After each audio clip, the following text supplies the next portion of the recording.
everyone, this is Shalom Druin. He is actually my neighbor and he's one of the Smicha boys here in Sydney for this year, and he has the most unbelievable story that I want to share with all of you. I was actually at the event by Chabad at the Sea, and right before we left, we were there from 5 to 6:30, and we were doing non-stop Mifsayim. We actually wanted to go to other events. That's why Baruch Hashem left 5 minutes before everything happened. And right before we left, there was a Mifsayim stand right at the entrance/exit where everybody's going in and out. And the whole time, there was non-stop tefillin. We were going around, me, Rabbi Eli, and the other Bachram, we were non-stop tefillin. And we got to the stand, and I see a photographer standing in the distance. I asked him, "Are you Jewish?" He said, "No, I'm not Jewish, but my grandmother is." So I asked, "Which side is which side?" He said, "His mom's side." So I said, "Beautiful, you're Jewish. You're 100% Jewish." I'm like, "Do you know you're 100%? She's like, "Yes, I know, I did it before." I'm like, "What did he do before?" He's like, "I did the tefillin."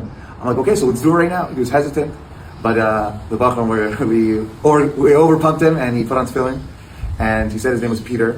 I found out, I saw the picture of Peter, and said, "Oh my God, that's the guy I put tefillin with."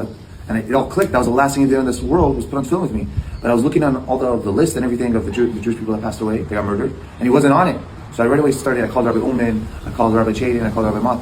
I'm like, he's Jewish, he's 100% Jewish, his grandmother's a Yid, she's a Bas Kayan, she's 100% Jewish, he has to be buried for his Yisrael. And nobody knew he was Jewish at that point. So Baruch Hashem, everybody knows he's Jewish now. Now we're trying to work on to get him a Kfur Yisrael. Everybody get on board. They have to convince his wife and his family to get him a Kfur Yisrael. And while I was putting on tefillin with him, there was an Israeli guy passing by, and I'm like, "Hey, you put on tefillin today?" He's like, "No, I didn't put on tefillin." We put on tefillin, and I find out after the whole event that happened that the first guy put on tefillin his name was Peter. He was a photographer, the retired cop, and this last thing he did on this world was put on tefillin before he got murdered by the terrorist neshama. And the second guy I put on tefillin with, Geffen Beaton, was the guy that ran after the terrorist to tackle him down.